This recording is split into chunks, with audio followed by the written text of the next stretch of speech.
about share screen. The other day I was on Zoom and I found the filters. Have you seen these filters? I don't know if they're new or not. With the halo. I did. Oh, yeah. With the There's all mask. kind of stuff. I was cracking up when I found it. Let's see, here's this one. So I think I'll do my talk with this just for. Anyway, so if you go to your name, I mean, if you go down to the lower left where it says, you know, video and stop video, just like where you're gonna make a virtual background, there's a thing there that says choose filters or something. Choose video filter. Yeah. So anyways, there was one with a mustache and a beard. That's the one I want. Oh, here we go. Perfect. This is it. Okay. That's a good Here one. we go. All right. Well, thanks for turning out to the meeting this evening. I guess I need to say somewhere. There you go. So, do we have any visitors on tonight that can talk? Say hello. How about Amy? That's what I'm wondering. And talk. I hid myself because I'm eating dinner right now. So That's smart. here, let's see. I put myself on. See. So, where are you from, Amy? I live in Colorado. I'm Okay, I think you were originally from New York, but I don't talk funny no more. Yeah, I think you were on a meeting in the past, right? One of the I recent meetings? was. Yeah. Okay. Well, nice to see you again.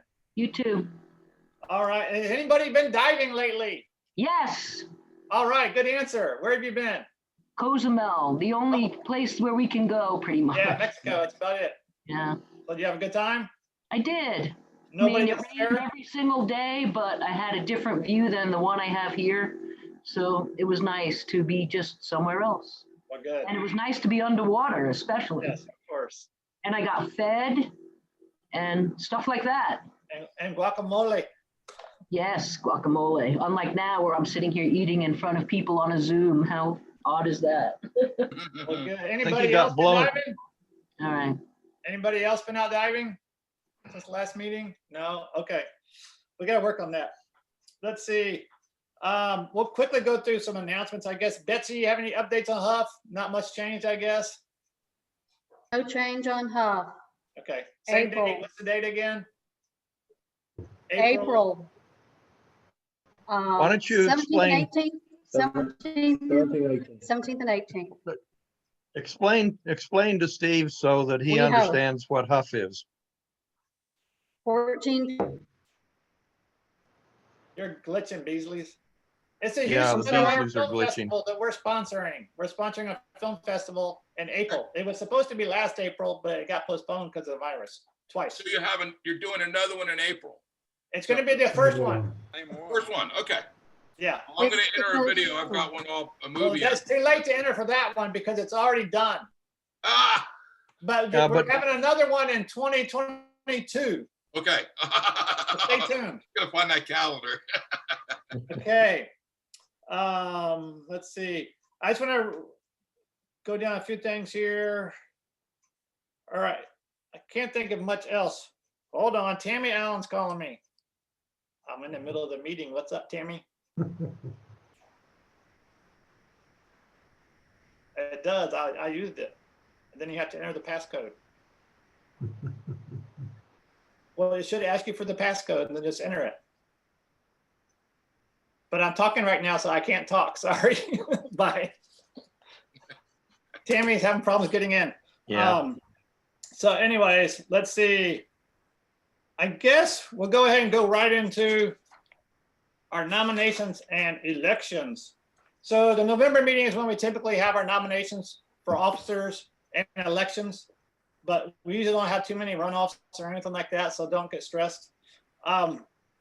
If anybody wants to volunteer for any of the positions, now's a good time.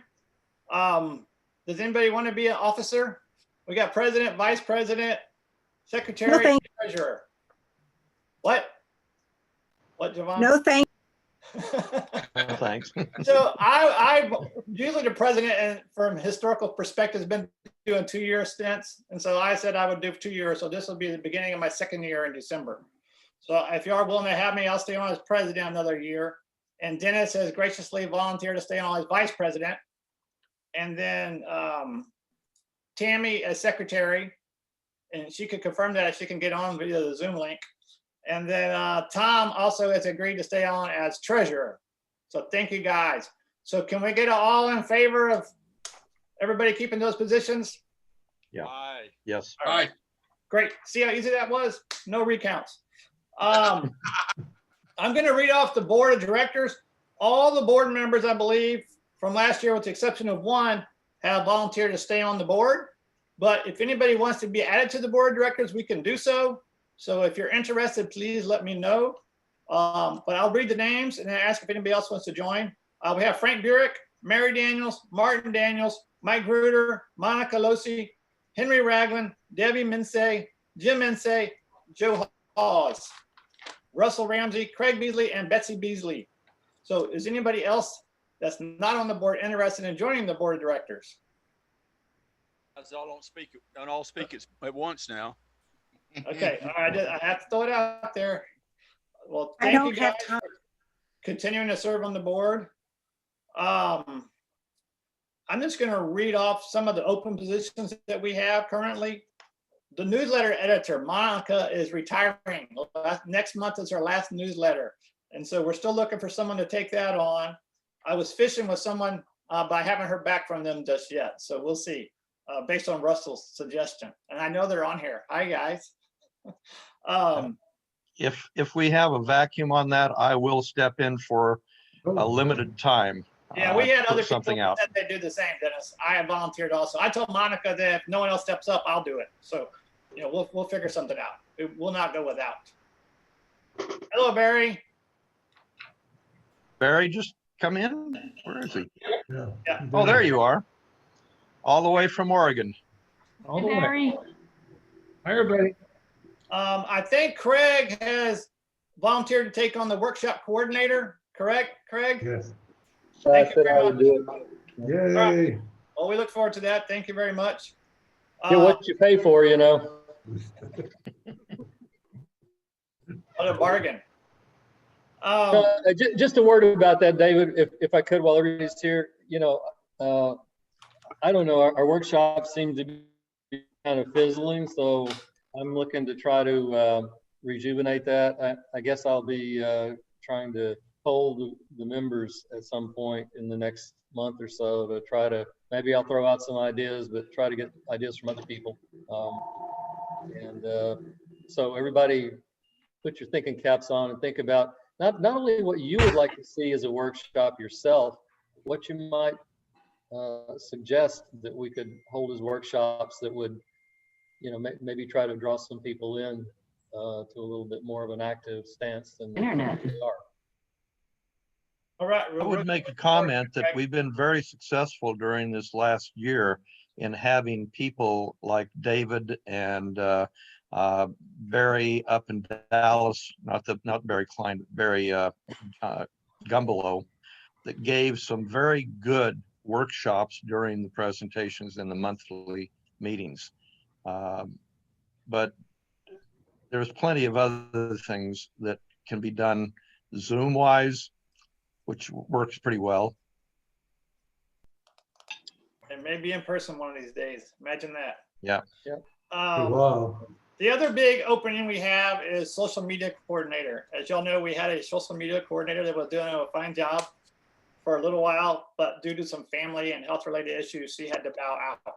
And so if anybody is a Facebook maniac or wants to be taking over that role of social media coordinator, we'd love to have someone doing that, kind of reach out to the dive community in Houston. And so that'd be beneficial for us, we think. So if someone wants to, you know, take that on, please let me know.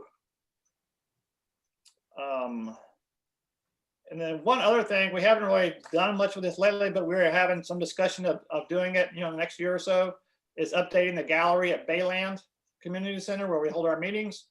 And Joe Halls has been doing that one, but he wanted someone else to take that over. So if anybody's interested in taking that on, I don't know, we haven't actually approved that as a project, but it's something that, you know, would be considered, just swapping out some of those prints at Bayland. David, Yes, we need prints for that, new material. I know, that's what I'm saying, swapping it out. That's why we have to have someone coordinate the project though. But we got to really decide if we're going to pursue that. But it's something that, would need to be talked about maybe at the next board meeting. It seems to We be still have a lot of worthwhile. we still have a lot of the photographs. I have a bunch of them still at my house, from Galveston, I guess it was. So you can Big swap ones? those. Yeah, I think they're 8x10s. Oh, no, the ones at Balin are 16 by 20. Yeah, I have- don't think they're I that have a- big. I have like 3 or 4 boxes full of prints. Yeah. I I'll go could- back yeah. and measure. I'll go back and measure them. I can't remember what size they are. No, they're 16 by 20. They're all 16 by The 20. the ones at Balin were washed through Moody, and then they went to the closet at Balin, and Joe would put them up on the wall. Oh, That- that's how it works. Okay. That's where they came from. Right. So it was a No. little by little thing. It wasn't a big swap out thing. No, and there are no more. Okay. Okay. I thought there was another big batch of them stored somewhere. No. That's the ones I think I have. But I don't think you have 16 by 20. I have I a don't, bunch I don't of. remember. I also have a bunch of them left over from the gift shop, but they're all small ones. Yeah, that's not the right ones. But Well, I'll they measure work. them. I'll get back with everybody and But let the them. ones in the gift Okay. shop are just duplicates of the other. Of the big Well, I don't want ones. to take up our whole meeting talking about this. This is a board meeting kind of topic, so we can talk about that later. Is there anything else I'm missing right now, Dennis, that you can think of? Frank's not here to talk about TGCC. No, he didn't give me an update. Frequently, when he misses a meeting, he gives me an update. I don't think he had anything for me. this No, time. actually, we've got plenty on the, we've got plenty of program material. We probably ought to need to get moving on it. We'll give Yeah, him- the BVI stuff is just still, yeah, I figured. you know. Just waiting. Just Yeah, I mean, they got these quarantine measures starting December the 1st, and I don't know that this trip's going to make in May. right. I would really want to announce one more time that we can get a 30% discount on Big Blue lights through Barry Gumbelow. And I'm planning to drop some big bucks on him in the next week because, oh, by the way, did you know that I won a dive light From through who? Scubaverse? Oh, good. Yeah, I put my name in the hat and they drew it out. And so I get this little Sea Life 900 lumen light that'll be, I'll be using for snoot video. Make good stuff, Sea Life. Okay, Okay, well, I guess it's over to you now, Dennis. well, I will. I will start by saying that our guest today is going to be Stephen Anderson, sometimes known as Creech. And he's agreed to give us a shark extravaganza today. And through the miracles of blatant theft and some online theft, plus a lot of stuff that Stephen has provided me, I put together a 5-minute introduction video. And I think it's pretty much self-explanatory. Joe Holden, unfortunately, who knows Stephen pretty well, and Bess Bright, are not able to be online tonight. But luckily, I was able to get Joe to give me some narration for this thing. I think it works pretty effectively. So, okay, Martin, you want to start it? Okay.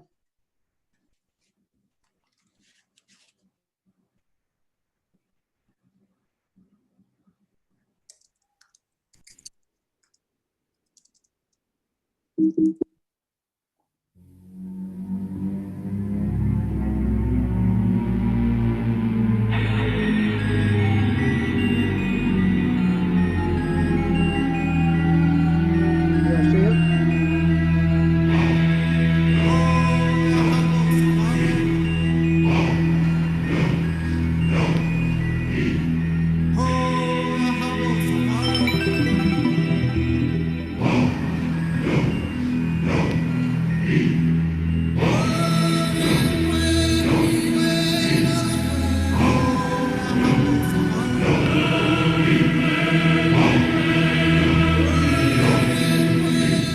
Hey, good evening, everyone. My name's Joe Holden. I'm sorry I can't be there live in person, but through technology and Dennis's help, I'm able to do this quick introduction for Steve, also known as Creech Anderson, on his subject matter, sharks. And I first met Steve in 2014 on the Shearwater vessel, which is owned and operated by Jim Abernathy Scuba Adventures. It departs West Palm Beach and scoots on over to the Bahamas, where you get close and personal with sharks. Tigers in the summer, hammers in the winter. True story with Steve. One other time I was diving with him, we were all set up to go on another charter, and at the last minute, the charterer had to shut it down. Lightning strike on the vessel, whatever. There we were at portside, dead in the water, so to speak. And in Florida, I'm thinking, what do I do now? I tell you what, within an hour, Steve, Creech had everything lined up for us for the whole week. I mean, it started in West Palm Beach, went all the way down to the Florida Keys. When you first meet Creech, you see a very approachable guy. He wants to share his passion and his love for sharks with you. I enjoyed very much what I've learned with him. He's always there. He was always there to help me a lot. He does a lot of work topside as far as spreading the word on sharks. He wants his legacy advocate for sharks, a protector of them. Now you can see a lot of unbelievable photography from Creech there on Instagram as well as on his website. Check out www.steveandersonphotography.com.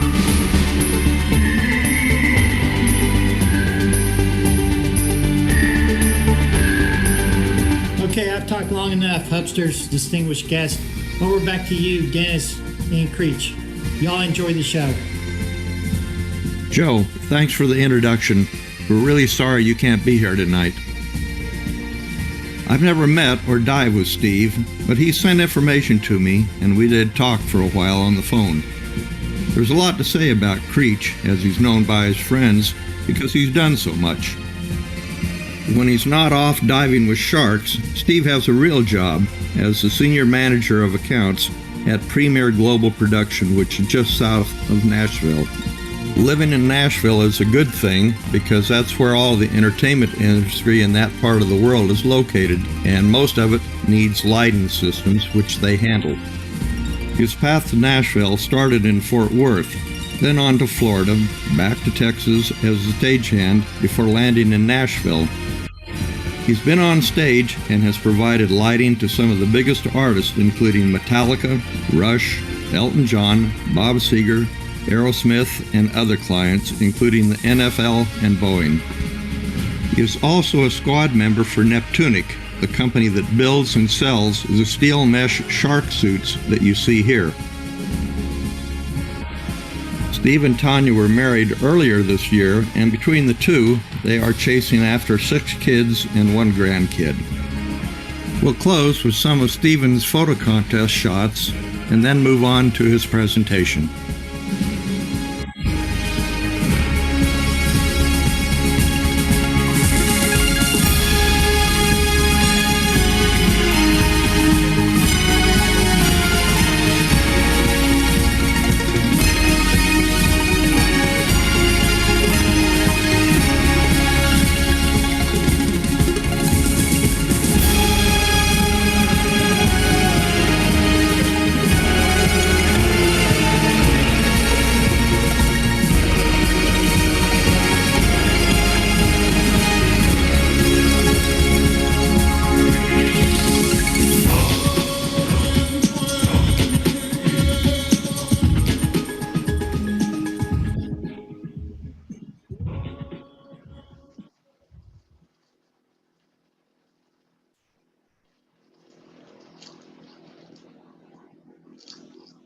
Well, that should get you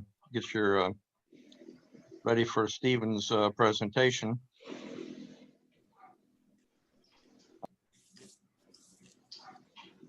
Stephen, I guess I'm going to turn it over to you. Martin, you have the floor now.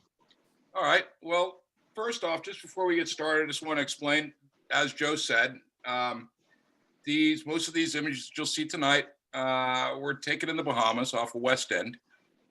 We did get there on the Shearwater. There are a few that you'll see that are off of West Palm Beach, but for the most part, these photos have been taken from between 2010 and 2019. So I've used a couple different cameras, but my camera of choice, I'll tell you about that here in just a minute, but that's the date range of these photos. So maybe there's a couple shots in there that you'll see of some tiger sharks that are world renowned.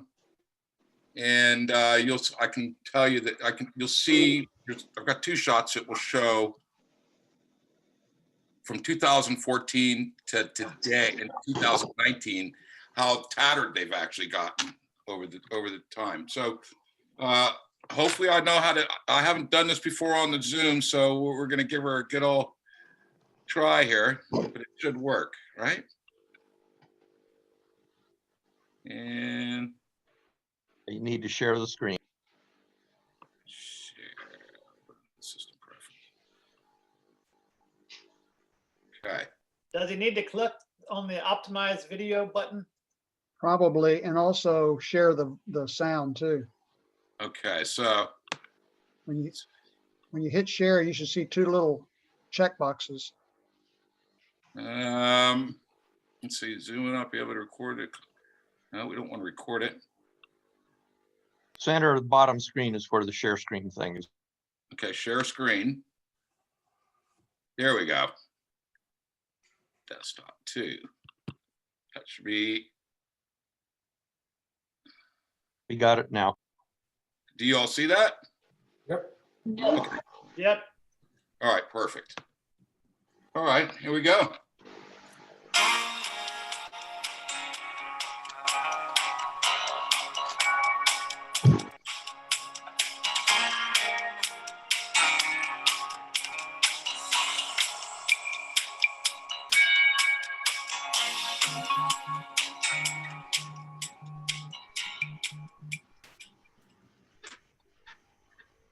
So there are over 40 species of sharks that make the 245,000 square miles of the Bahamas their home. There's 5 that stand out to me.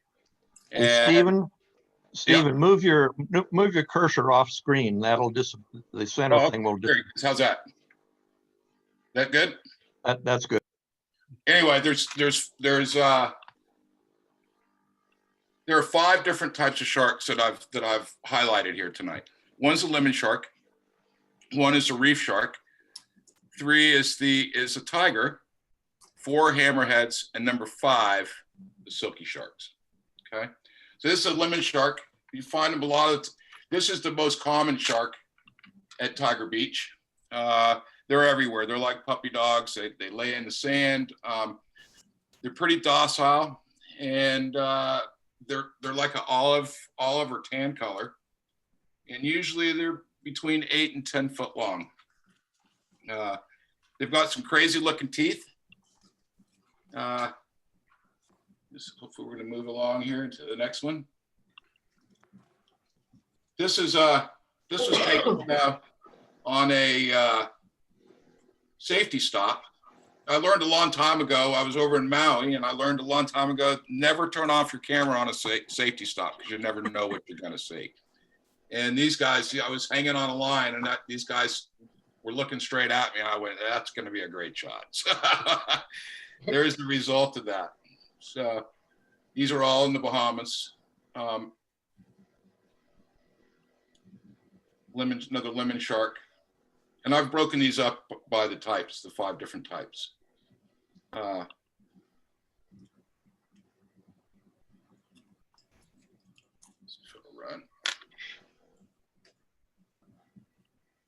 You can see their teeth are, they probably need a good dentist.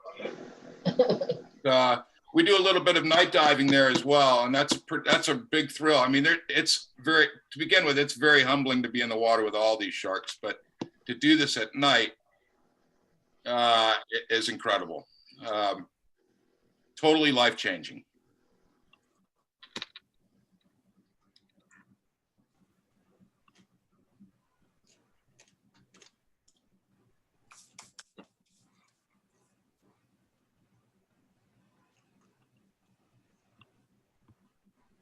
Another night shot right here. Their eyes at night dilate, and it helps them see. And you can see the little pores on the on their head, and that's like their nose. That's their scent and their hearing. What? This is on a deeper reef. When you're photographing these sharks, these lemon sharks, it's sometimes a little tricky when you're shooting up at them, because if you put too much light on them, you blow out that white underside. But this is the lemon sharks and the reef sharks in the Bahamas are pretty much keep all the reefs in check and balance. And you'll see when you're diving there in the Bahamas, you see the reefs are in really good shape, and they're actually protected in the Bahamas.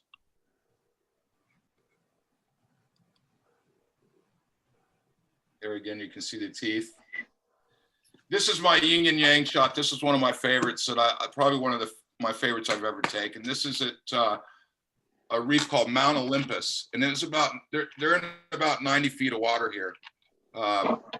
This was a really deep reef, but it was a blast to dive. It had big coral heads that came up and so forth. And again, another safety stop shot right there. They like to swim up at the top because they think that they're going to get food up at the boat.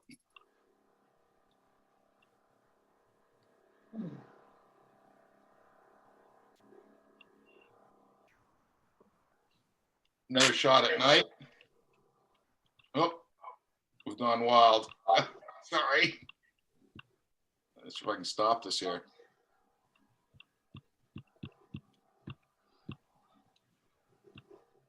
Back to where I was. Come on. Here we go. So these lemon sharks, you find them a lot of the time. They swim along the reef, but they find a spot out in the sand and lay down for a while, open their mouths, and these cleaner fish, remoras, swim in and out of their mouths to keep them clean. It takes just as much energy to do what they're doing right now as it does to swim. So they're not really resting. It's just a stopover to get a cleaning.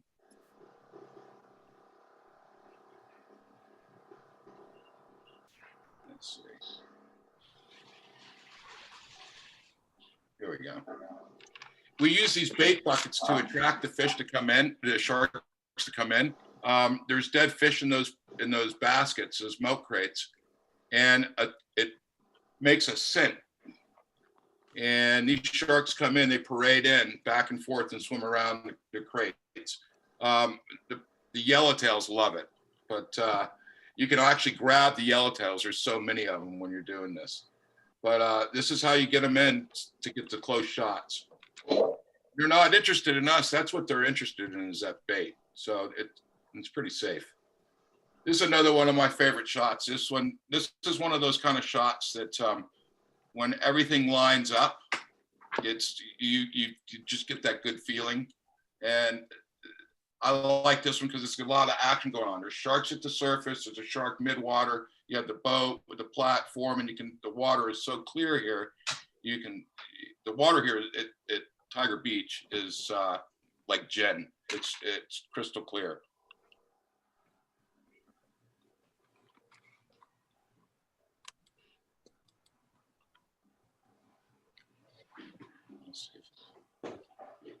This is off of West Palm Beach.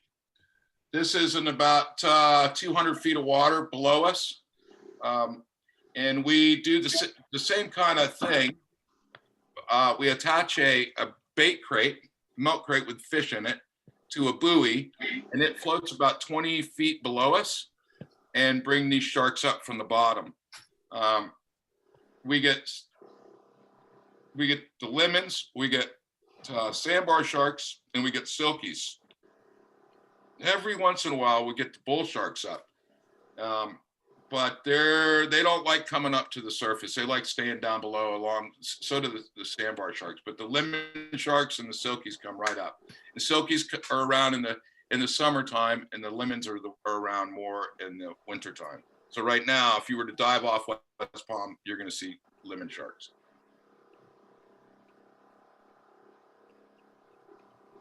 Should move.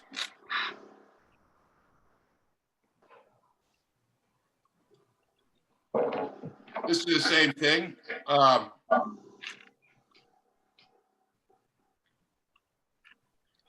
On this particular day, we had a lot of stuff floating around the water. So, and it's real, sometimes it's hard to get rid of that. I like to try and clean it up a little bit, but at the same time, when you do too much cleaning up, then it's not really the natural photo anymore. And I'd rather it be more natural.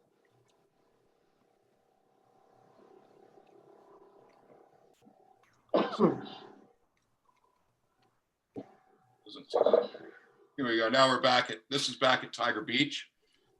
This is at a site called Shark Paradise. It's full of sharks. Lemon sharks, reef sharks, and occasionally tiger sharks. This shot was taken first thing in the morning. This is a good way to wake up in the morning and have breakfast. We do a thing on the Shearwater called lemon snaps. And everybody gets their camera and we get to the back of the boat.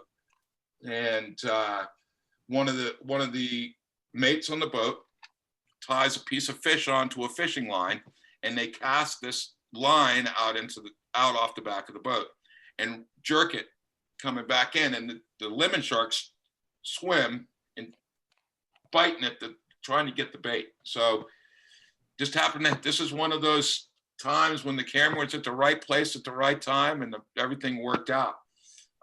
Again, there's not a whole lot of cleanup I could do on this, but then again, it's totally natural. When you have these big sharks there's probably 12 sharks in that shot right there, and you have that many doing that, you're going to get all kinds of stuff. And again, the water here, the depth here in the morning is probably about 15 feet. So they're kicking up stuff. They're coming up from the bottom and they're splashing. So that's what you're seeing there on the surface. So we should move into, this should be reef sharks now coming up.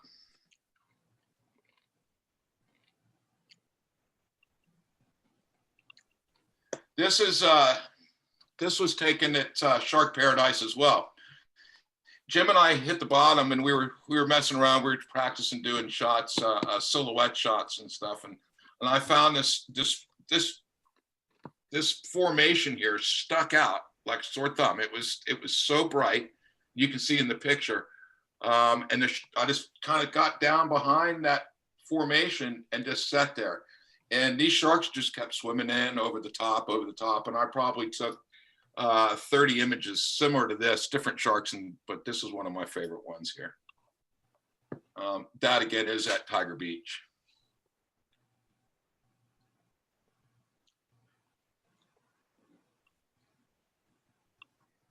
This was what we call the real Tiger Beach. There's Tiger Beach as a whole is an area, but there is one reef that we dive there called Tiger Beach. This was another one of those times when it was just flat on the surface and everything was just right. So just enough lighting. It's almost, I think I had my strobes backed way down on this one because it was bright, and you can see the sun coming in from the top, at the top of the shot. This was every so often we'll get out in the grass looking for different ways to get different shots, different textures and that kind of thing, and that's what we were doing here. Again, these are lots of reef sharks here, and they get between 6 and 8 feet long, and 75 to 125 pounds. They move real fast. They're hunters. They do swim in groups. And they eat the same things as most of these other sharks eat. They eat shrimp and squid and octopus, crabs and small fish. And the big thing that they eat is the dead and the dying and diseased fish. And that's what helps keep the reefs balanced.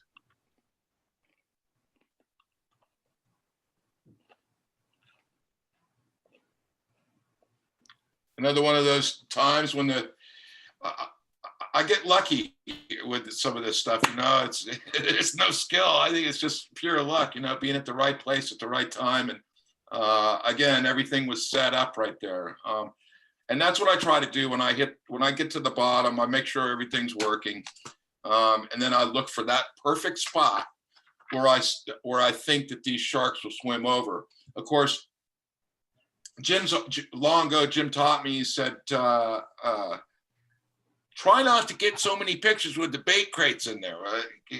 And sure enough, you know, so you figure out where to set up on the reef so that you don't get the bait crates. And sometimes you don't get all the yellowtails, because the yellowtails are great for photobombing. They're good at that. That's one of their favorite things to do. So again, I'm just in the right spot. This is on a deeper reef. Ginormous is where this was taken. And Ginormous Reef, it's part of that area at Tiger Beach, has lots of this red soft coral everywhere. So trying to finding a spot where you see this pathway of the sharks. And after you sit down there for a little bit, you can move around a little bit and figure out, you know, so everybody's not piled right in on top of each other, but finding a spot and setting up. Lots of color. This is a Ginormous as well. This is out in the sand. This photo was taken back in 2010, and I took this one actually with a Nikon D60. I use a D7000 in a Nauticam housing, and I use 2 CNC strobes. And my 2 lenses that I really like the most, this was shot with a 12-24, Tachinna 12-24, but I normally use a Tachinna 10-17 wide angle fisheye lens. This is another one of those shots that, from that formation that I was showing earlier. There were tons of sharks that day. I don't know, we must have had some really good bait that day, because the stinkier the bait is, the more sharks you get. The fresher the bait, the more sharks you get. So this was, like I say, this was on the first dive that we did, and we hit the bottom. So that bait was pretty fresh. This was taken actually, so I kind of lied. This was taken in Nassau. I did a thing with Stuart Cove, and he has a great operation over in the Bahamas, but I wanted to stick this one in here because this showed, you never see these reef sharks with their mouths open. You never see their teeth. So this one, you can kind of see their teeth. They're concealed down inside their gums, and they don't come out until they're ready to use them. And I've had them nip at me, and all I felt on my gloves, it wasn't a tooth, it was actually their gums. It was kind of crazy, but it'll startle you. But they know that they're not supposed to be eating your hand. They know that they're not, you know, they're not supposed to be eating metal. Another one of these shots that's a setup.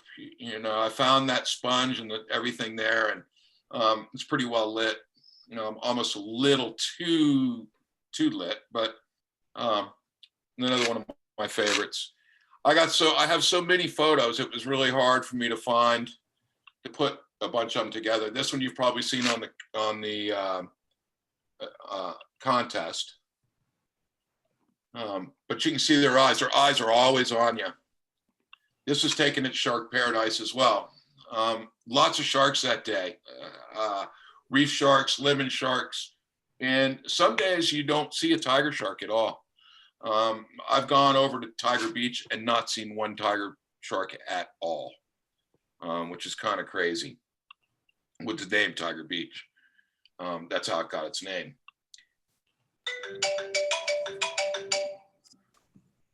This was taken in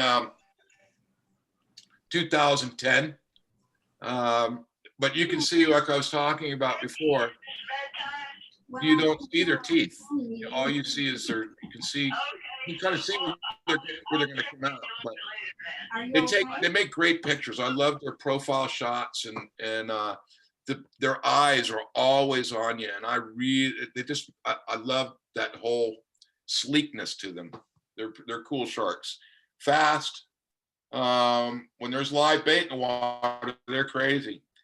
This was during sunset, and again, things sometimes they just line up. I'm always looking around underwater, especially at Tiger Beach. That's the big one. When you hit the water, you want to make sure that you're thinking about sharks and nothing else but sharks. There's some stuff out there. There's some sharks out there that big tiger sharks that can do major damage. This is another one of those shots where everything lined up. This was in the afternoon. I was kind of milling around down there on the reef. There was a couple other people further down from me off of our boat. And I just kind of got out of the way and just found a good spot and waited for everything. And I kind of actually had to kick that lionfish a little bit to get him to move over to the center. And it just so happened, once he got to that point, that reef shark decided he would swim across. So like I said, there's sometimes things just line up, and to me, that's a photographer's dream right there, is when everything lines up. You feel like you've gotten a good shot. And when you're underwater there at Tiger Beach, there really isn't a lot of time to double check your photos, to review. So you kind of have to go down and have your settings together, and because there's not the time, especially when there's action. When the action starts, you don't want to be looking down at your camera. You want to be hitting that shutter button, and you want to be looking around and watching around you. When we dived there, for the first time, the first day, everybody gets around the bait crate and they do a half semicircle, and you want to be within arm's distance on either side. There's two reasons for that. One, so that you have a pathway for the sharks. So if you're all bunched together and a shark wants to swim through, he's going to run into one of you. But if you spread out and you have room in between, the sharks are able to swim in between and do what they're going to do.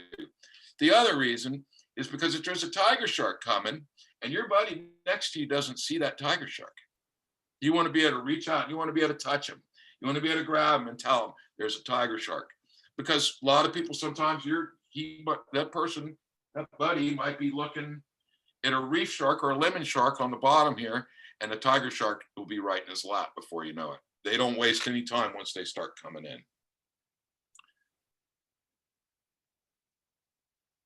More reef sharks. This is another one of my favorites here. Again, it's all, to me, it's all about being at the right place at the right time. You can have all the skills in the world and be at the wrong place, not at the right place. This is on that ginormous reef. The color there is just incredible, and you can see these sharks are worth more alive than they are dead. Unfortunately, we lose over 100 million sharks a year to overfishing, finning, and pollution, which is too bad. They've been on the planet for over 450 million years. So, and they've survived 5 different extinctions. More reef sharks. Like I said, that eyeball is always on you. They pay attention. They've always got a watchful eye. This is another one of those shots where everything just kind of lines up. This was on that same dive as the other one with the lionfish. But you can see the healthy reefs. And the reefs there aren't like staghorn coral and elkhorn coral and that kind of thing. It's more soft corals and gorgonians and sea fans, but all of it is very healthy. The hurricanes, they'll dump sand over the top of the reef, and over time the sand disappears again, and it continues to grow.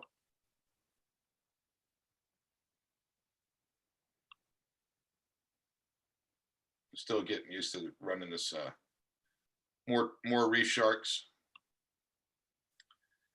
This is a recent shot. This was taken in 2019. This again at Shark Paradise. We spend a lot. That's probably I think that's why Jim likes to go there, is because there's so many sharks, and that's how it got its name. That's a good day at Tiger Beach right there. That's a whole lot of sharks. That's Sharknado. Most of those are lemon sharks. There might be a bull shark in there somewhere, but reef sharks and lemon sharks. And then you can kind of see there's divers lined up over on the other side, to the left of the bait crates. And they just, you sit on the bottom. That's about 18 feet right there. So your time underwater there is, I do an hour and 30 minutes underwater on one tank. And of course I use nitrox. So I'm out of the water and I'm right back down. In fact, they usually have a tank already filled up for me, and I just swap it over and go back. I end up usually eating lunch on the back deck in my wetsuit, because when I go, I take probably between 4,000 and 5,000 images. So there's a lot. I got stuff that I haven't even looked at yet.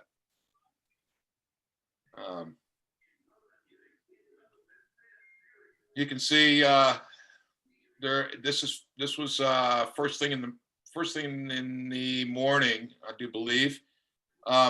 But there's always action. You can see a nurse shark up there even. So don't see a lot of those there. You see more nurse sharks over like in Bimini and where there's lots of sand. But every once in a while, these guys will sit right on top of the bait crates, and they're not phased by any of these other sharks. They sit right in there.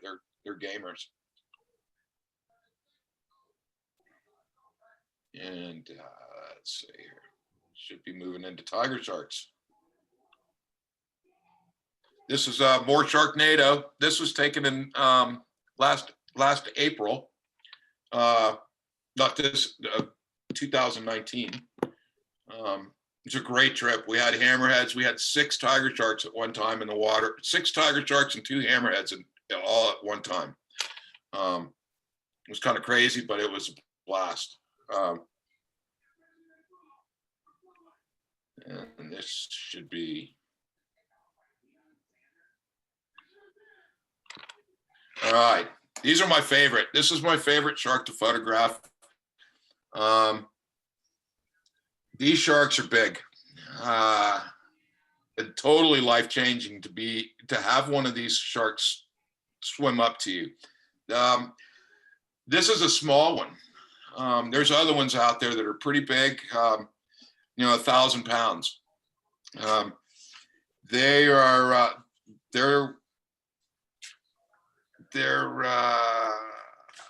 there's nothing like them. I'm going to keep rolling through these so you can see them here. There are several sharks out there that have names. Here you can see that I call them Kitty. When I see them, I'm talking to them underwater, and I'm like, come on, Kitty, come on, Kitty, Kitty, Kitty, Kitty. And they come right up. They hear that underwater, and they come right up. I think that they see themselves in the dome of my housing, and I think that they're like, I don't know if they're admiring themselves, but they seem to like to sit on top of that. And I love. Jim always told me, he said, "Listen, the best shark shot is right up in front. Close the gap on the water column. Close the gap. Get them up close." And those turn out to be some of the great shots. This one, this was taken in 2016. We had 4 in the water with us at one time that day. This is one of the first shots I ever took of a tiger shark. Tiger sharks, as they mature, those stripes fade into splotches. I mean, this was a big shark here.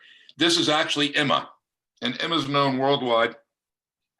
She's been in every Shark Week show, every TV show on sharks. Jim had a guest long ago on the boat. Her name was Emma, and she encountered this shark Emma for the first time, and they actually gave her the name Emma, and I guess she's had that name since then. But there's a lot of them that have different names. There's one that's named Patrick. There's one even called the Jamin shark. They're all named after different people that have been on Jim's boat. We've even got one out there called Buttface. It's got a crack in the front of its snout is kind of cracked. I think I have a picture of her on here. This is Emma. That's actually Bess down there in the corner. Bess has done just about every shark trip I've done over there. I always call her, my mother hen. But she always makes sure all of us stay in control. But this was a great day. This is from 2014, and we had actually 2 of them. But Emma is the one that I centered everything on. She's just she's big. Now these sharks, like I say, Emma's 16 feet. So these sharks that weigh 1,000 pounds, you can imagine how big their gill slits are. Their gill slits are about a foot long. So, and when they're moving, those gill slits just kind of flap, and they're just amazing creatures. Emma will actually come up to you. This is Emma here. She'll come up and you can scratch her on the nose. You can pet her. These sharks, when you scratch them on their nose, they tend to want to open their mouth. And you'll see here in a few minutes, there's a couple shots here where Emma is getting checked out for a little bit of dental work. But this is Emma. This is a recent shot of Emma. Her dorsal fin now is a little bit chopped up. These sharks bite each other and when they're mating. So Emma will come and Emma's been there for me since 2010, actually 2009. And so like when I said earlier, I've seen how her body is kind of deteriorated a little bit. She does, the way we tell her apart is she's got a white spot on the very back of her, just in front of her back tail, her fin. And that's how you tell her apart from all the other sharks. But she'll go off and disappear for months at a time and come back. Now these sharks have between 30 and 35 pups each time they give birth. And all these sharks give live birth. And the one thing about the lemon shark that I failed to tell you about is lemon sharks actually, when they give birth, they go back to where they were born to give birth. They're just like a sea turtle. They go back to where they were born. When you're looking up at one of these, when they're swimming over the top of you, it's like looking at a B-52 bomber. These things are they're huge. And again, I can't stress to you, life-changing. I mean, life-changing. I thought my life had changed once when I got that picture of the humpback whale. No, these are even more. But this is Emma as well, swimming along the edge of the reef. And these sharks, the tiger sharks swim way out in the distance while everything's going on. They're always looking for a way the quickest and easiest way to get into the bait. And they'll swim out there for 30, 40 minutes before they even try to even come in. And it's kind of funny when they come in, the rest of the sharks kind of know what's going on. And it's like, all right, here comes the big boss. We're going to get out of here for a little bit. And they give her a room and she comes in and does what she does. Every so often she'll get a little piece of food. This is Jamin shark. That's I've forgotten what reef that was at, but we hadn't seen the tiger shark all day, and all of a sudden, over the top of the reef, those rocks there came this big tiger shark, and I had to do a dance with her. She wasn't. Some of these sharks, they take a liking to your strobes. They feel the electronic, the winding inside the strobe. So she wanted a piece of that. I had to dance around with her. So you're like Linda Blair underwater in The Exorcist. Your head's spinning all the way around. You're always spinning watching these guys. Of course, trying to take pictures at the same time. We see a lot of the hooks in their mouths over there. Unfortunately, sharks don't have fingers, they don't have hands, they don't have toes, so they don't know what they're getting into, what they're biting until they do it. And unfortunately, it just goes the same way with people that get bitten by sharks. The sharks are not really attacking. Again, they have no toes, they have no way to feel things, so they don't know. And once they take a bite of, say, a person, you'll never hear about a diver being eaten by a shark, or you will never hear it. This doesn't happen. What happens and killed by a shark? What happens is you get bitten by a shark like this. They do great damage, and you actually end up bleeding to death. That's the problem with them. A shark like this, you might be able to get some first aid for, but probably not. But you're not going to eat you underwater. Stephen, can I break in for just a second? Yeah. Did you see that video that I posted on Facebook about the woman that is removing all of the hooks from the mouths and everything? Christine. She's with me on the Shark Squad. She used to work for Stuart Cove, and she's a badass. That she's pretty tough. I've dove with her over Nassau with sharks, and she's cool. She lives over in the Bahamas. She lives over in West End. So yeah, she's amazing. Removes a lot of hooks, a lot. This is Patrick. You can see my friend Jamin here. She's been in Shark Week and so forth. She's got a hold of the snout there, and we came up with a new way to bait the sharks in, and that instead of having the big baskets, the milk crates, which their stuff floats out of them constantly, we came up with these metal boxes, and you can see the little holes around the side, and that's how the scent gets out. And it's got a bungee on the side of it, and you open that up to pull a piece of fish out if you want to give a shark that, or just to reload it. It's a little heavier than the milk crates, but it seems to work, and it's great for if you're taking photos like right here. It gets rid of a lot of that backscatter and just the crap floating in the water left over from the bait. There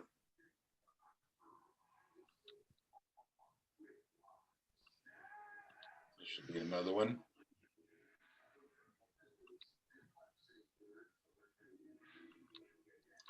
Any kind of better shot at the mouth. Those are serrated teeth. Those teeth will cut through a sea turtle shell. And these big sharks, they eat the dead, the dying, and diseased. They eat sea turtles, they eat baby dolphins. They're even been known to eat birds, seabirds, and anything else. I've seen them carry off one of Jim's cameras before. Jim usually hits the bottom, and he's got 3 cameras with him. And if he leaves one set off there, she'll come in and pick it right up and swim off with it. And they figure out what they're chewing on and start chomping down on it. And they figure out that it's metal. It's just like one of those fish hooks, they drop it and go on about their business. Kind of crazy to lose a camera like that to a shark. Another shot at Tiger Beach. This is back on the outskirts of Shark Paradise, where most of these sharks pictures were taken. This is Emma. You can see that one of the divers has got another tiger shark right there off to the left. And I do believe this is when we had the 5 underwater with us, or 6 at one time. There were lots, there were sharks everywhere. And the guy that was next to me wasn't, he was a diver. He wasn't one of the better divers. I think he was a little uncomfortable with all the sharks. So I was trying to take pictures at the same time as help this guy out next to me. And I got lucky snapping the shot. So I have a hammerhead shot coming up that ran into smack into my camera while I was trying to help the other guy out. And I actually happened to get the picture, and it was actually a straight picture. So you'll see that here shortly. This, I'm always looking around for the shots. There's a lot of stuff going on in this one. This was taken in 2012. You can see all the sharks at the surface. When we pull up at Tiger Beach, I think they know the sound of the engine. That engine is always humming. Even when it's stopped, you know, you have the generator running, and they seem to know. And the next thing you know, there's one shark, two sharks, three sharks, and they're all there. Again, you can see this is still a pretty young shark right here because the stripes haven't turned into splotches. This is Patrick again.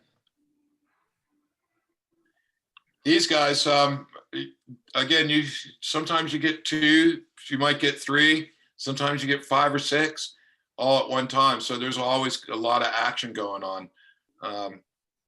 These were, they're mostly females as well. You don't see the males at Tiger Beach for some reason. I think the male tiger sharks stay out in the water. Now, they've got, some of them have guy names, but they're really females.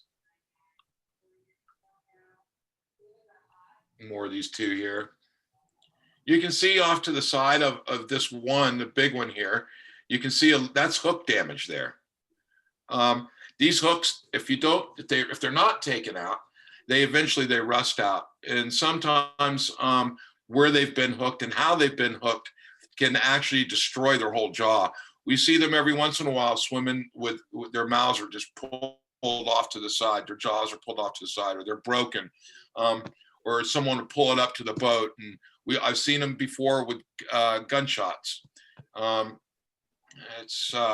It's sad because these sharks, some people don't realize how important they are to our oceans.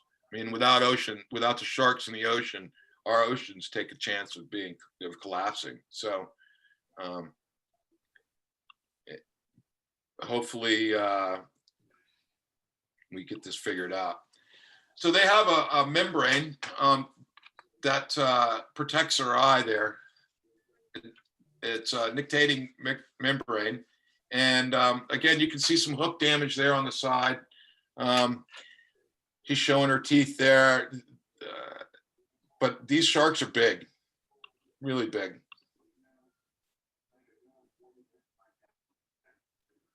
This is on a deep reef. Here's Emma. She's a big shark, 16 feet long. You can kind of see, there's a next shot here coming up. You can see how big those gill slits are. Same on the same reef with Emma. This is in probably 12 feet of water. And we waited all morning for a tiger shark to show up, and she finally showed up. After a while, you can only take so many pictures of lemon sharks and reef sharks, and thank God she showed up.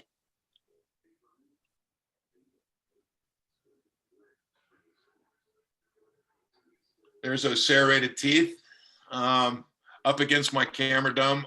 I've gone through 3 domes with my camera at $800 a pop. It's a little expensive. This is at nighttime. You can see another one at night. And here's hammerheads. They're cool sharks. They're one of the only sharks that can that tan in the sun.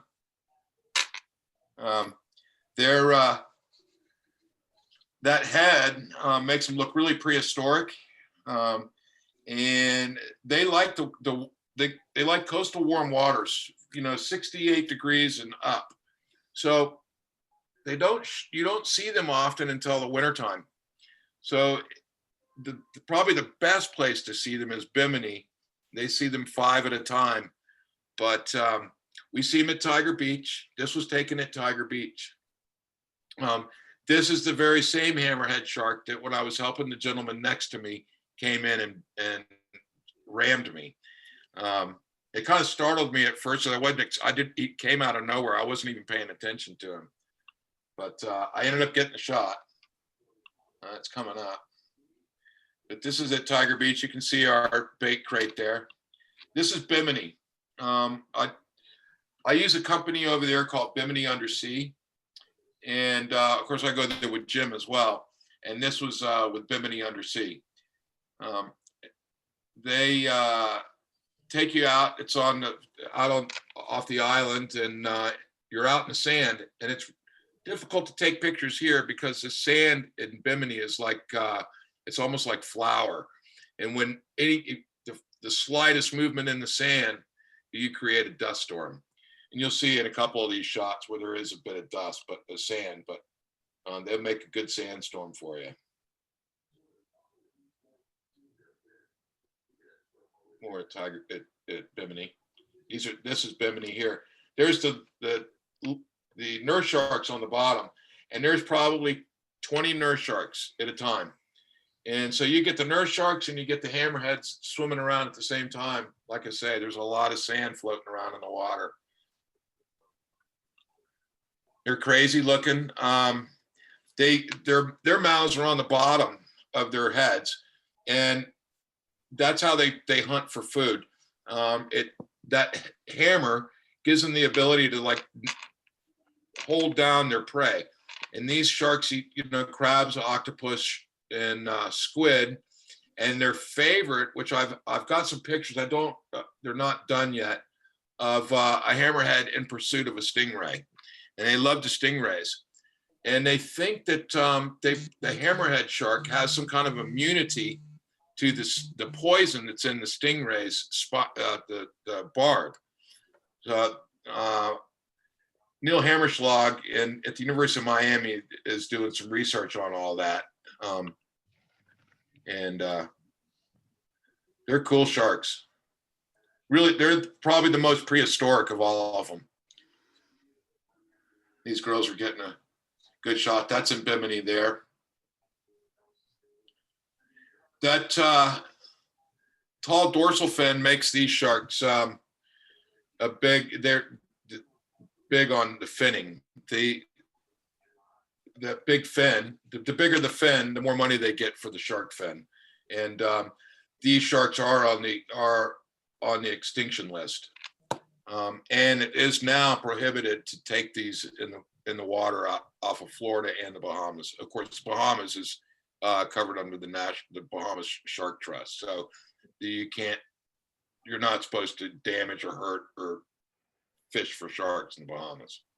Sometimes they get on the line and there's nothing you can do about it, but most sharks you can set back free. The hammerheads, if they get caught and you try to put them back in the water, they don't usually make it.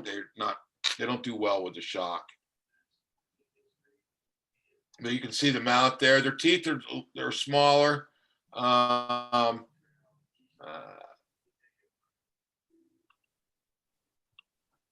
But they use that hammer to knock things down. There you can see the sand in some of these shots, and the nurse sharks. They're crazy. This is back at Tiger Beach. But you can see that tall fin. This one's been in the sun quite a bit because it's darkened. And that's something I didn't know. And Jim told me about that. And I was like, I asked him because I've seen them over in Bimini that were kind of an olive color. And then I saw this one here and I was like, well, why are they so different? I mean, is there two different types of great hammerheads? He said, no, that's what he told me about the getting a suntan. This is the shot that I got when the hammerhead shark rammed me. You can see out in the distance there were sharks everywhere. That was a crazy afternoon. A lot of these hammerheads are tagged as well.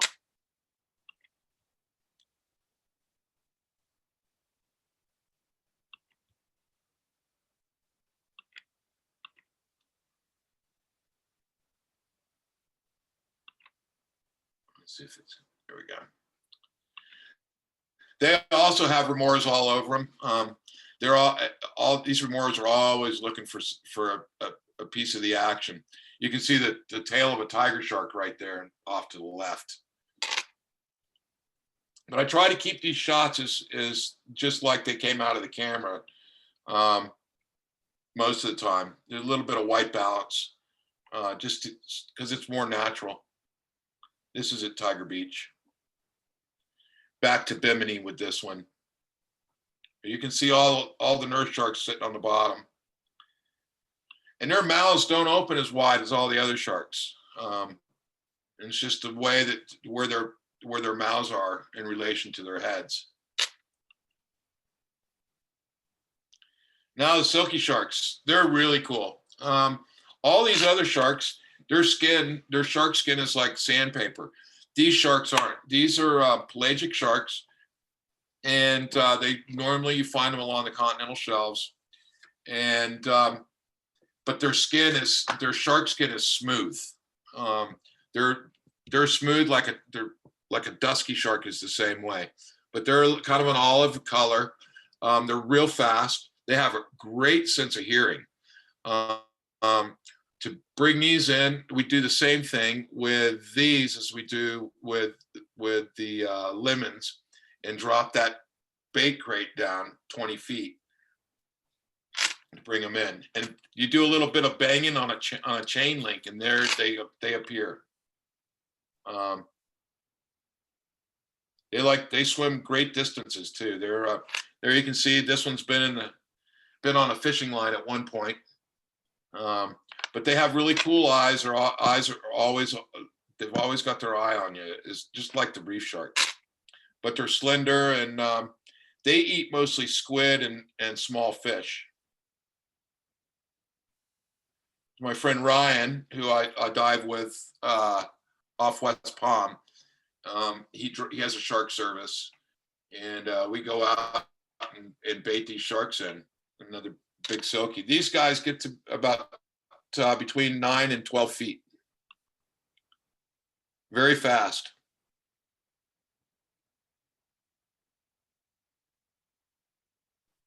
Some days it's perfect out there, like this right here. This is it was a perfect day. It was flat. The sunlight was just right. My strobes were working right. Some days everything. Some days you have a great day. Some days, a lot of time, on these trips here, if I get 2 or 3 great shots, I'm happy. I spend a lot of time snorkeling, and this is all snorkeling. This is not scuba diving. But you can see the water. This is deep water here, and by the we're past the 3-mile limit off of West Palm in order to bait the sharks. Anywhere under that, you can't bait them.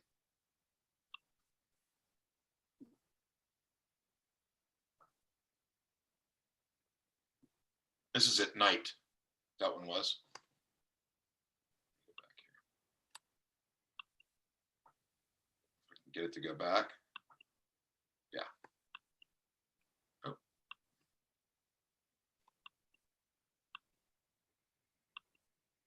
Oh. Oh well, it's not gonna let me. More feeding.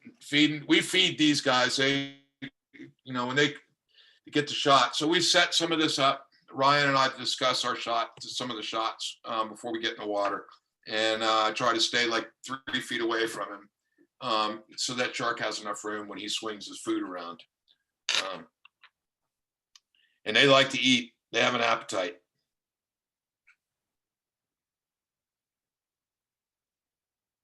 But they've got that really olive, pretty skin. When we're doing these, we usually get, if you look down at the very bottom, that's a sandbar shark coming up. You usually see them way down below us.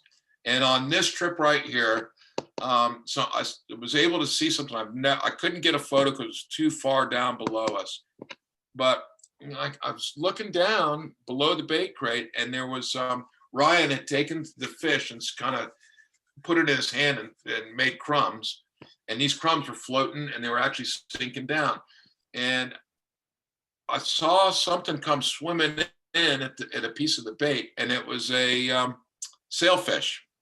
And as soon as the sailfish opens its mouth, the top fin opens up. It's just like when they get caught on a line, their fin opens up. And as soon as his fin came up, another one came in right next to it. And they kind of we got it on video, but they were too far below. And then when I'm shooting with a 10 to 17, that's a little tough shot to get. You're not going to have much luck. But you can see we had 3 or 4 silkies with us that day.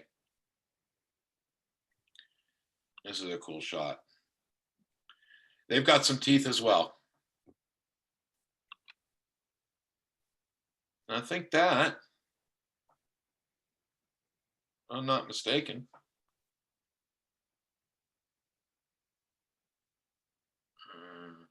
I still got more.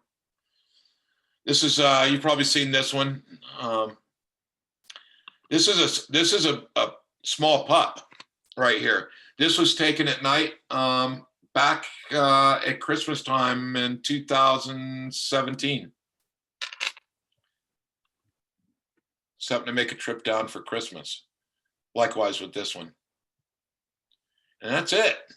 You can see the sharks all around around the back of the boat. That's what it looks like when we pull up, and that's what it looks like when we leave. And I'm actually on the back deck taking pictures. And that's it.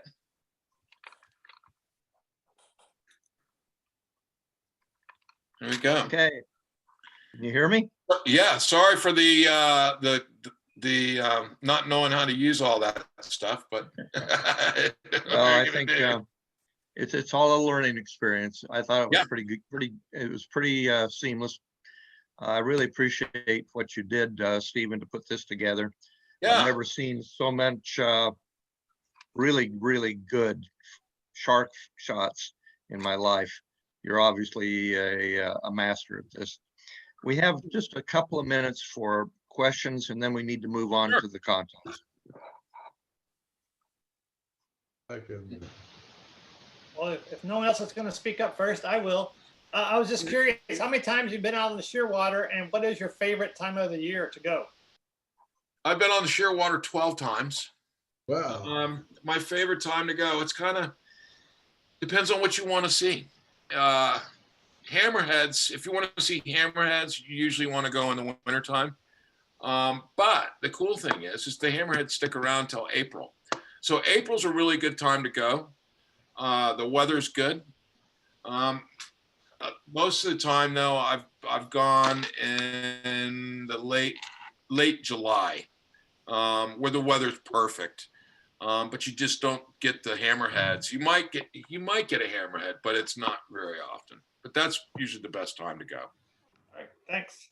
When the sharks are all milling around, do they ever bite each other? Yes, the lemon sharks do, and they swim over the top of each other. They swim over and under, and they'll kind of nip just to get. There is a pecking order. The reef sharks have a pecking order, but the lemon sharks don't. The tiger sharks,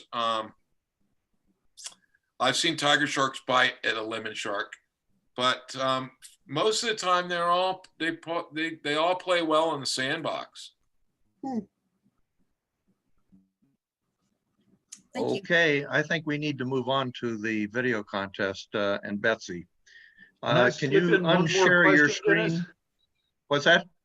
Can I slip in one more question? Go for it. At one point, I don't remember which dives they were, but it looked like there were PVC pipes in the sand. Are those given to each diver and they place them in the sand to hold their position? No. What that pole is for is you can take, if you have a big camera, there's no need to have one of those. That PVC pipe, if you want one, you can take one down with you. When you get to the bottom, you put it in front of you and you bury the end of it in the sand.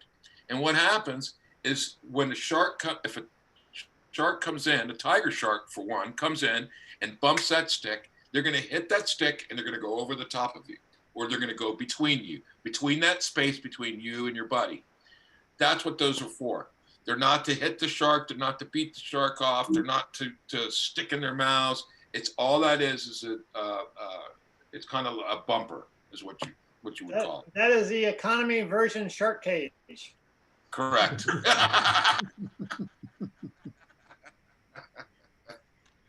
That's right. Any last question? Stephen, I want to thank you very much for taking the time to put this together. I love showing my shark shots, and I like showing them because I would like to change a lot of people's perception of sharks. They're not the killing machines that they made. The movies have made them out to be. Like, for instance, Jaws is just not. That's not what Yeah, it's a little bit unnerving. I was on a business trip to Singapore, and they ordered for me, and of course, you know what came out. Shark fin soup. I didn't know quite what to do about that. Oh boy. Well, I crusaded for sharks here in Nashville. The Publix that we shopped at was carrying shark meat, and I made a big deal about it. And they don't sell shark meat anymore. Good job. You made a lot of friends that day, right? Yeah. Got a lot of friends in the ocean. I want to keep them. Great. Thanks. We enjoyed it. Thank you very much. Thank you very much. And Betsy, I think I'm going to turn this over to you now. Stephen has to unshare. Stephen, you have to unshare your screen. Oh, okay. What do we do? How do I do this here? Down the bottom. Back. Down where you click share, just click stop share. Stop share.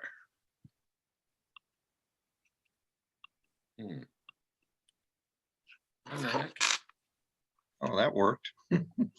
No, it didn't. No, it didn't. Oh, it didn't? Okay. No. Do you see the button?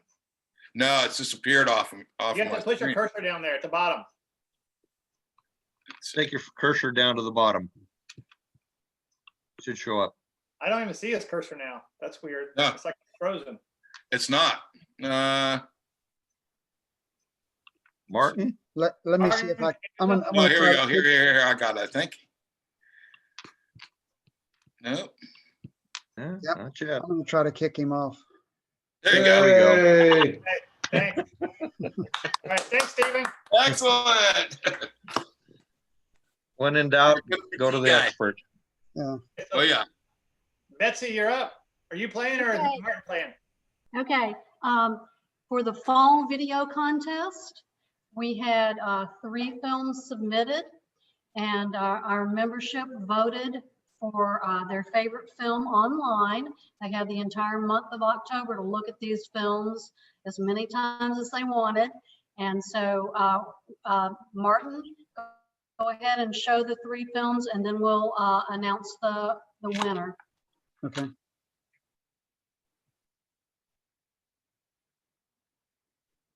Okay.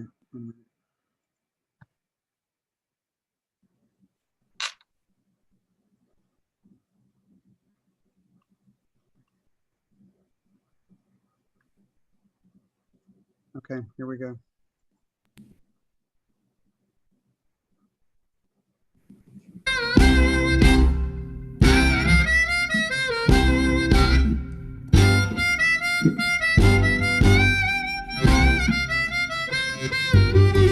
If you keep your eyes open, with a little imagination, you will see many stories out in the sand and the muck.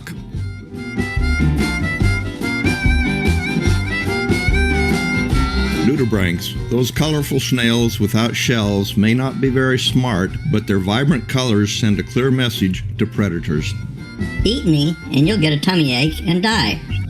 And that's a pretty good survival strategy.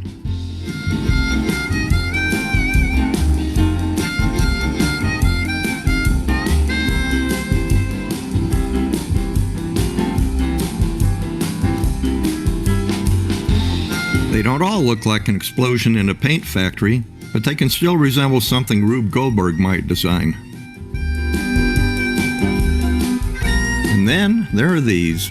my cat coughs up fur balls that are more appetizing.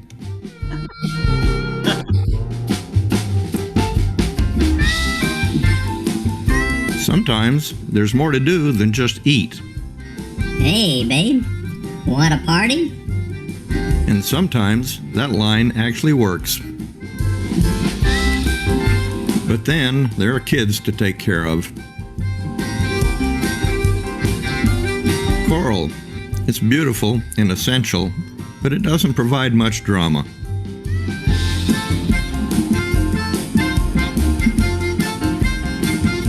That's not true for all the critters that call coral home. Survival is the #1 priority, followed closely by eating and reproduction. Looking like something you aren't works most of the time.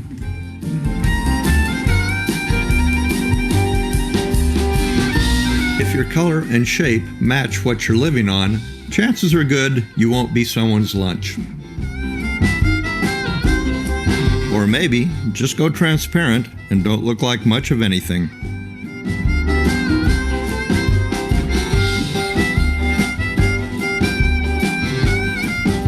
This porcelain crab thinks that hiding works best if you fluff up the pillow a little bit.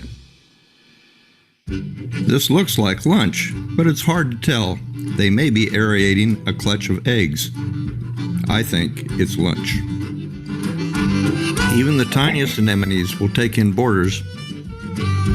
Paternal mouth brooders, like this cardinal fish, are interesting.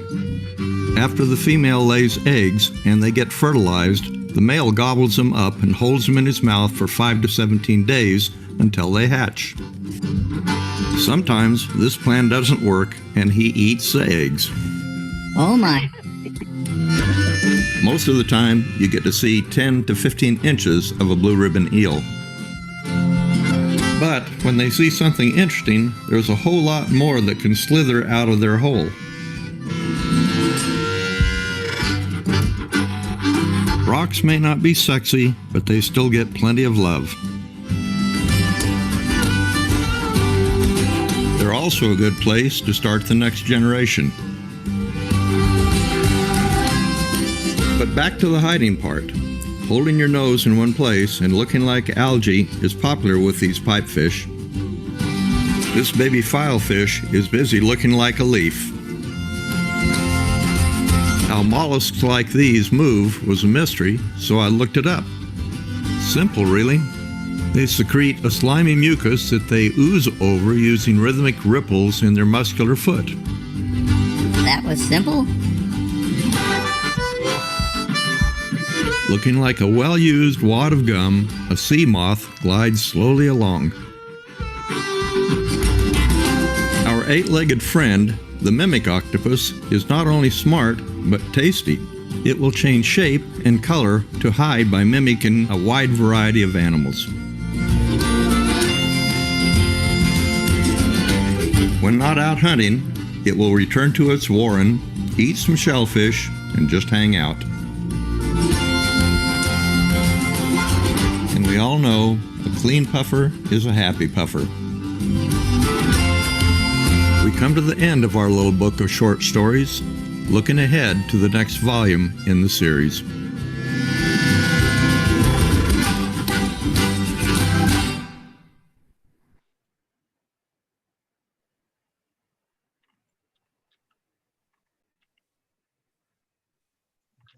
Find the next one.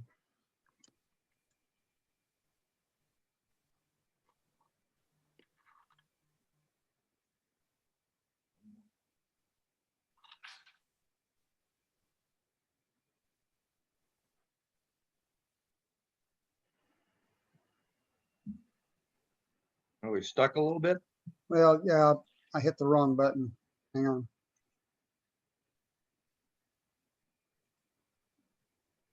Okay, this should be it. In 1836, an English poet named Leigh Hunt was teased by a friend about his description of a fish. It inspired him to write a poem about the way men think of fish, called To a Fish.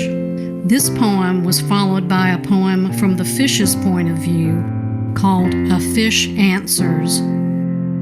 He was a contemporary of and friends with Shelley, Byron, and Keats. These poems were written long before people could go underwater and interact with the creatures who lived there. Now we spend hours underwater, but have we come much further in our understanding of each other? Here are his poems. I have modernized the language just a bit to make it more understandable. To a fish. You strange, astonished-looking, angled-faced, dreary-mouthed, gaping wretches of the sea,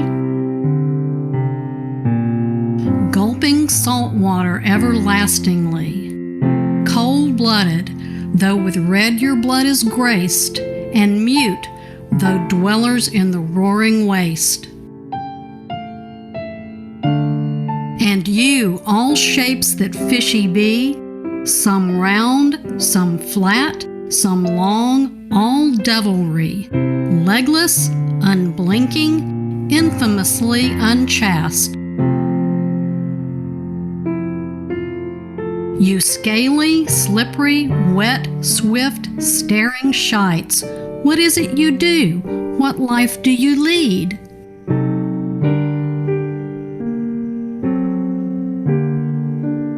How do you vary your vile days and nights? How do you pass Sundays in ceaseless wash?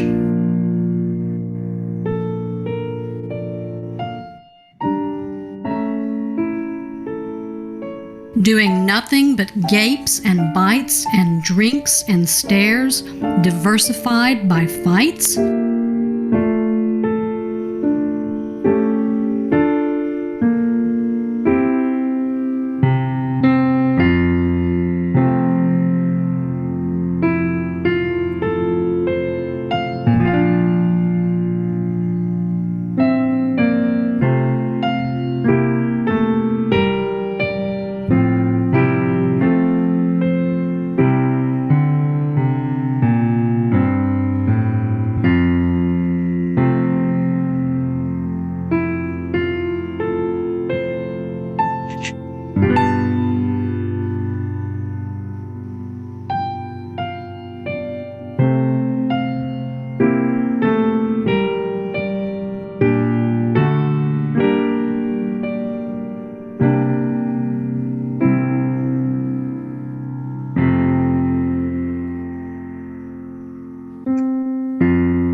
Fish answers.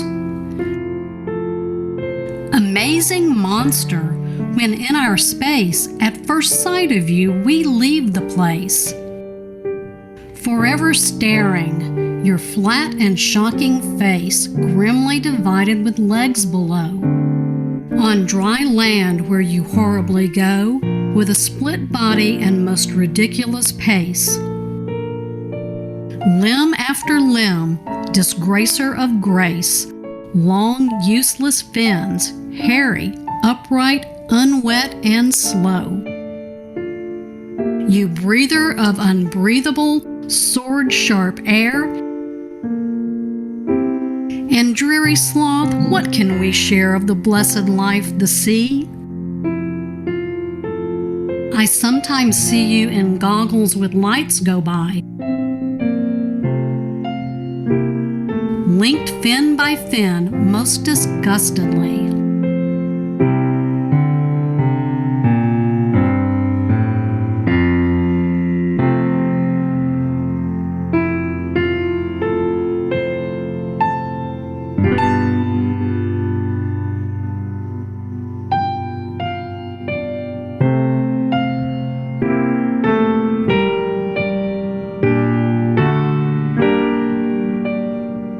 I hope Leigh Hunt would be pleased that a film about him and his fish poem has been made.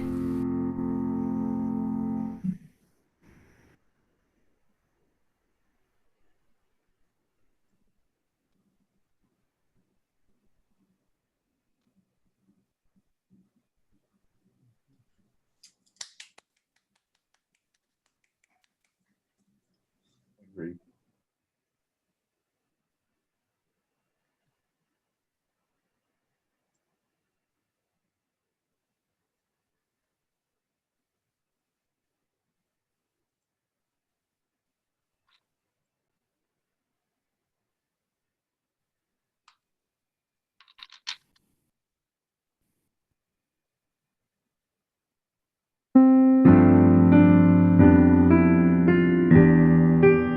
Today we're diving Christmas Rock, which is not to be confused with Christmas Island. There's two of them and they're thousands of miles away. We're at Triton Bay in West Papua in far eastern Indonesia. The geology is karsted limestone, which often fractures into boulders or even separates into islands, like our dive site, Christmas Rock. As we head out, I'm reminded of an old song. The sun is shining, the coconut palm trees sway. There's never been such a day in Triton Bay. But it's December the 24th, and I'm thinking of the weather up north. I slip into a daydream, thinking of the blizzard that's waiting for me at Christmas Rock.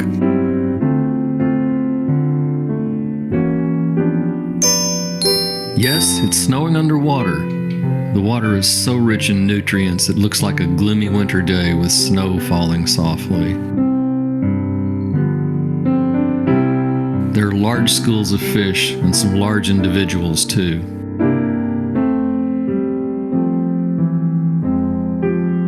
Now I see why it's called Christmas Rock. It's covered with silvery black coral trees that look like a forest in winter.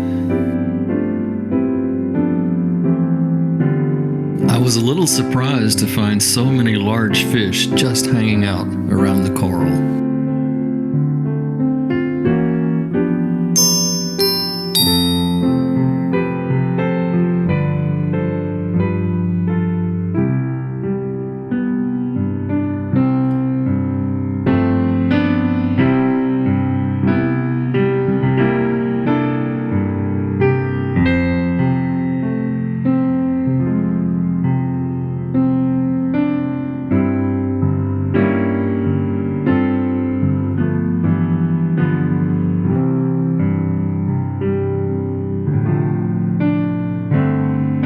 On the sand at the edge of the forest, it looks like Toyland, where brightly colored Christmas toys have come to life.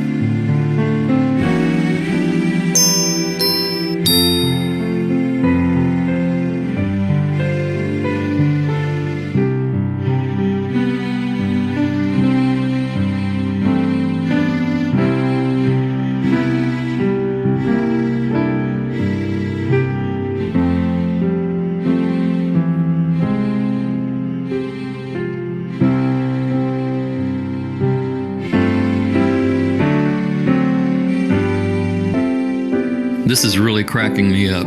It looks like the blind shrimp is shoveling snow.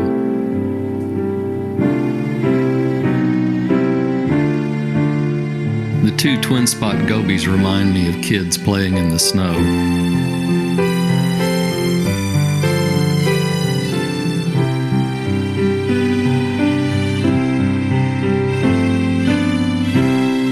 Some of the creatures look just like ornaments ready to be hung on the tree.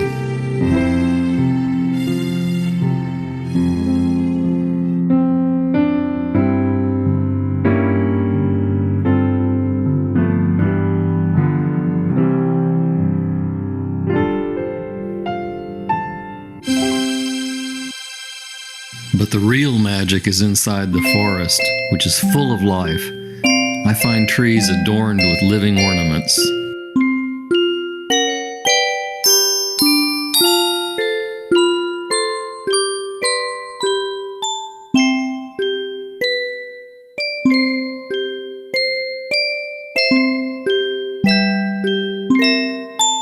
There's even the Grinch who stole Christmas, and he's being mobbed by the little Grinches.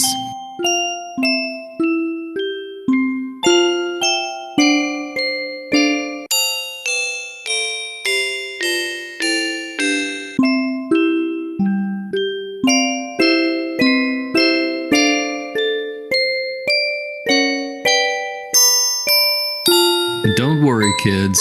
He's not going to steal Christmas. If you know where to look and are lucky, you can even catch a glimpse of Santa.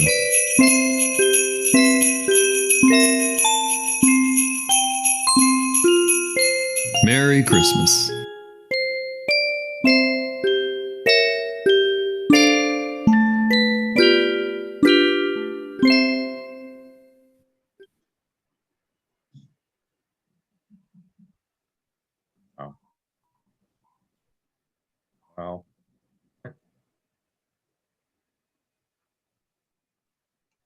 Okay.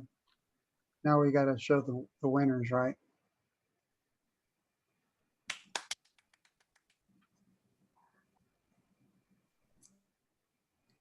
That's what we do when we don't have any diving to do. Yeah.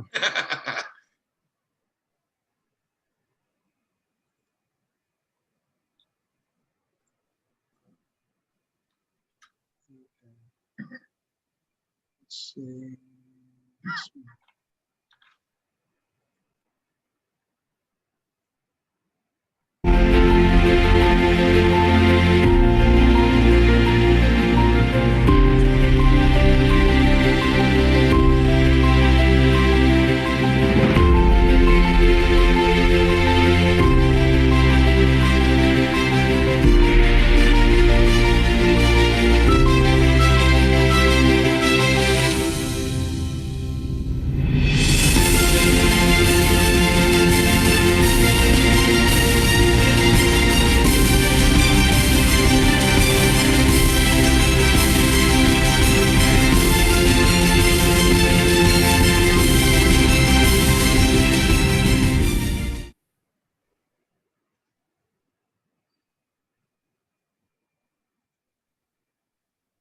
That was pretty fancy, Martin. That wasn't Good me. job. Good job, everybody. That's Betsy. Well, good job. I enjoyed all 3 videos. Thanks, guys. Perfect. That was good. Okay. Anything? Video. Yeah, I just wanted to make a comment is that Craig, you're amazing, man. Being able to record the piano music, and I guess you used your Roland on your Christmas fantasy, didn't you? No, I played violin too, Dennis. That's why I haven't made any videos because I can't play my own music, so I'm out. No excuse. We can send you a lot of free music. Yeah, he played piano and synthesizer on both of those videos. It's pretty cool. Yeah. Wow. Yeah. Multi-talented. Just going crazy with COVID. You could do it too, you know. Oh no, I can only play one note at a time. That's okay. Have you ever heard of cutting? Play one note, stack 3 of them up, you got a chord, you know. Craig, I give you a royalty. If I ever make a nickel on one of my films. I'm sorry, what? I said I would pay you a royalty if I ever made a nickel on one of my films. Yeah, I will gladly pay you Tuesday. I heard that before. All right, Martin, you ready to roll the photo contest? Yep. All right, let her rip.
Great job, everybody, and congratulations to all the winners out there. Thanks, Martin, for putting that together. I thought the intermediates rocked this time. They had some really good Yeah, images some in good there. stuff. Yeah, a lot of good pictures. So anyways, next month we have the best of HUPS and the creative contest. So any of you guys like to play on Photoshop, next month is your month to compete, to show off your magic images created in the computer. So anyways, anything else? Just to make a mention Tom, that you're on next mute. month's program. Tom, you're on mute. He's trying to I talk. That's better that way. January, the creative video, anything goes, then that'd be creative. I don't have any video clips. Out. Hardly anybody's been diving lately. So if we have any old video clips, I'll contact the usual suspects. But if anybody else has any, let me know. Okay, so Stephen and Barry, in case y'all don't know, the last several years for the January meeting, we've had the Anything Goes video presentation. So people send clips to Tom. Just little They don't have short to be edited. snippets. Yeah, just short clips, and Tom puts them all together to make the program. So if any of you guys have some video clips you'd like to share to be in that program, it's a lot of fun, and it always ends up being a really entertaining program. Okay. And Tom has done some I'll send out invitations to you and to you. Everybody. And Martin said he had some. Yeah, I got plenty. Well, good. So there's no I got December meeting? No, December, yeah, we'll have a meeting. We're gonna have Mathis Weatherall. He's a local kind of dive pro with one of the dive shops in Houston, and he's gonna do a program on Wakatobi and Bali. We also have He's gonna ham. talk about- Henry brings ham. What? Oh yeah, usually we have our Christmas potluck dinner, but that's not happening this year. So we'll Hey, have David. the two contests next month, the best of HUPS, which is when you take all the first place winners from the year and enter those into the contest. And then the creative contest also will be that month. Barry, are you getting the newsletter? Yes, I am. Okay, I just want to make sure, because I think that's at least All mentioned in the listed. newsletter. Yeah. Just want to make sure you're getting it, because you're kind of new, so I wasn't sure. Yeah, last I'll 2 have to- months we've been having our grandkids here. We've been helping with schooling. So for 2 months, we're totally blitzed with 3 grandkids. And Awesome. so now they went back to Chicago. So kind of life is slowly going back to normal, or very quiet feeling right now. Yeah, I'm sure a big change, big change. I'm gonna have to take a photograph of my poinsettia, the David Lenderman gift that it's still living, David. Wow, 6 years now or 1 year? that's amazing. How do you make 1 year. Yeah, 1 year. He gives them out to everybody during our Christmas. Don't get that started. I don't give them out to everybody. We use them as table decorations, and then people win them to take home. Are we doing They'll the, keep on growing, Dennis, until it freezes, and then they'll freeze down. Are we doing the Yeah. board of directors? Oh, we already did that. You're president and newsletter editor, Tammy. Oh. That's what I was trying to get in. I couldn't I get. my know. computer We were to in the middle of all that when you were calling me on the phone. So we kept you on as secretary. So if you don't want that, Martin, mute her really quick. Martin, mute her. So she can't resign. So anyways, yeah, you're still in, Tammy. Thank you. All right. Anything else? Anybody? Well, y'all have a good night. And let's see. I guess a happy Thanksgiving, and we'll see y'all in December. Right. Thank you, Perfect. Steve. This Everybody is then. really nice. Thanks so very much. much. Stay safe, everybody. Good night. Good night. Thank you very much, All right. Creech. Thank you, We Steve. really appreciate. Yeah, Yes, great show. thanks for the program. Enjoyed it. I got to get over there and go dive Tiger Beach. Come with me. I'll take care of it. Send out an email.